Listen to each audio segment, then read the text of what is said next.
بسم اللہ الرحمن الرحیم۔ غسل کے مسائل، غسل جنابت کا اہتمام۔ قرآن پاک میں اللہ تعالیٰ نے فرمایا وَإِن كُنتُمْ جُنُبًا فَاطَّهَّرُوا، سورہ نساء آیت نمبر 43۔ اور اگر تم جنابت کی حالت میں ہو تو خوب اچھی طرح پاکی حاصل کرو۔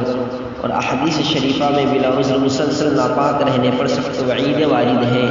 ایک روایت میں ہے کہ پیغمبر علیہ السلام نے فرمایا لا تدخل الملائکۃ بیتا فیہ صورۃ ولا کلب ولا جنب، ابو داؤد شریف۔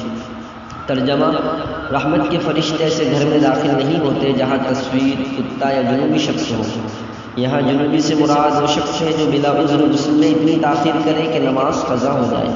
میری بنا غسل جنابت کا خاص اہتمام کرنا ہر مسلمان پر فرض ہے، اور برابر ناپاک رہنا بہت بڑی محرومی اور بدنصیبی کی بات ہے۔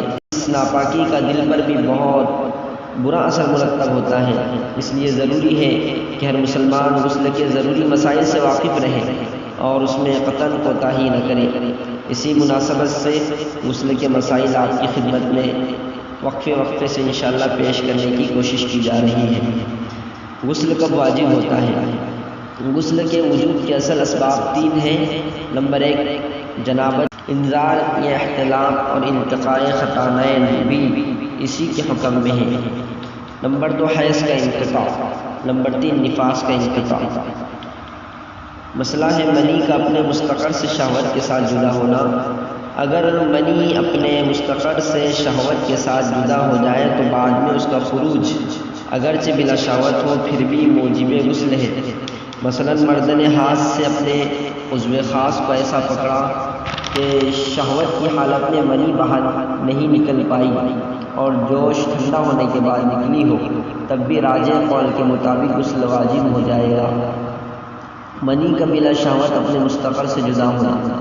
اگر کسی شخص کی منی شہوت کے بغیر اپنی جگہ سے ہٹی اور شہوت کے بغیر ہی نکل گئی، مثلا کسی بیماری کی وجہ سے یا ضرب شدید کی وجہ سے یہ صورت پیش آئی تو ایسے شخص پر غسل واجب نہیں ہے۔ بقیہ مسائل انشاءاللہ آئندہ قسطوں میں آپ کی خدمت میں پیش کیے جائیں گے۔ اگر اس طرح کی ویڈیو اور اس طرح کے مسائل آپ کو پسند آئے تو چینل سے جڑ جائیں۔ والسلام۔